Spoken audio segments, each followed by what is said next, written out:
اللہ کرے کہ وہ جمعے میں بیان سن کے جائے تو اس کا بھی دل کرے میں اپنے بچوں کو سناؤں. وہ نبی پاک کی کوئی حدیث کہیں سے سنے تو گھر جا کے سنائے.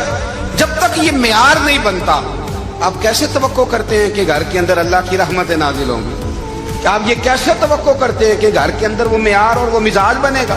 حضرت عمر فاروق نے ذاتی زندگی پر جو توجہ دی، گھر والوں کے معیار پر جو توجہ دی حضرت عمر فاروق رضی اللہ تعالیٰ عنہ نے، وہ بھی بڑی دیدنی ہے. حضرت ابو موسیٰ اشعری کو نا آپ نے وزیر خزانہ بنایا تھا. تو حضرت ابو موسیٰ اشعری کہتے ہیں کہ حضرت عمر کو شیخ خزانے میں رہنے تو دیتے نہیں تھے. ایک دن نا میں صفائی کر رہا تھا اس کمرے کی جس میں خزانہ رہتا تھا. ہمارے تو ملک میں جو جاتا ہے وہ صفائی کر کے ہی جاتا ہے، اللہ خیر کرے. اور خیر معیار بدلتا ہے. جو پچھلی حکومت ہوتی ہے وہ قرضہ اٹھاتی ہے، وہ باہر سے جاتی ہے تو قرضہ لے کے آتی ہے، اور جو نہیں آتی ہے وہ کہتی ہے ہمیں پیکج مل گیا ہے. وہ قرضہ نہیں اٹھاتے. ان کو کیا ملتا ہے؟ یعنی پچھلی نے قرضہ لیا تھا اور ہم نے، واہ جی واہ کیا خوبصورت انداز ہے.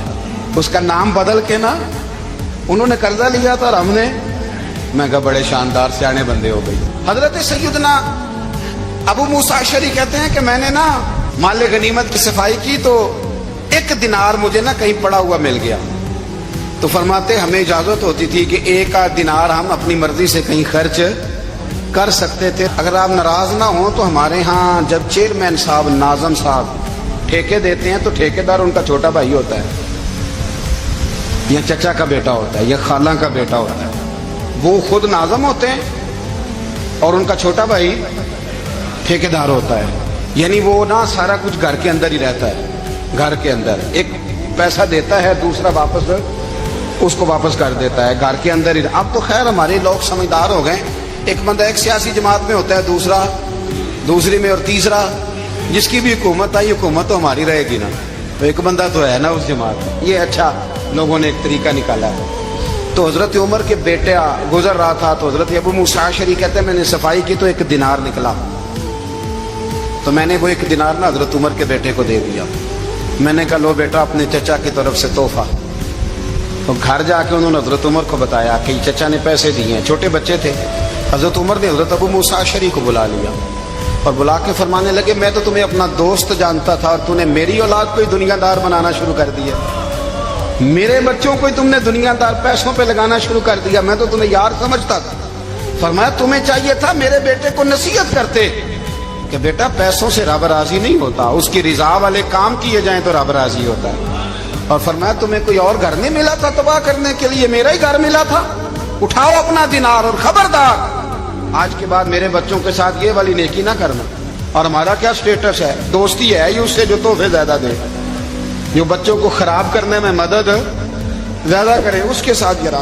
حضرت عمر نے گھر پہ اور سب سے بڑھ کر اپنی ذات پہ توجہ کی. حضرت ابو مالک رضی اللہ تعالیٰ عنہ کہتے ہیں میں عمر کے پیچھے پیچھے ایک باغ میں گیا، اکثر اس باغ میں جایا کرتے تھے. اور عمر جا کے نا تو درخت کے نیچے بیٹھ گئے اور فرمانے لگے او امیر المومنین اللہ سے ڈر جا، ورنہ جس رب نے حکومت دی ہے وہ عذاب بھی بڑا دے گا. ڈر جا رب سے. کبھی ساری زندگی حضرت عمر نے اپنا کوئی تعارف نہیں کرایا، کبھی نہیں.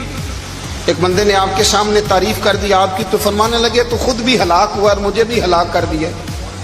کیا ضرورت پڑی ہے میری تعریفیں کرنے کی؟ اتنی دیر میری تعریف میں لگائی. اللہ کا ذکر کرتا رب تجھے ثواب دیتا.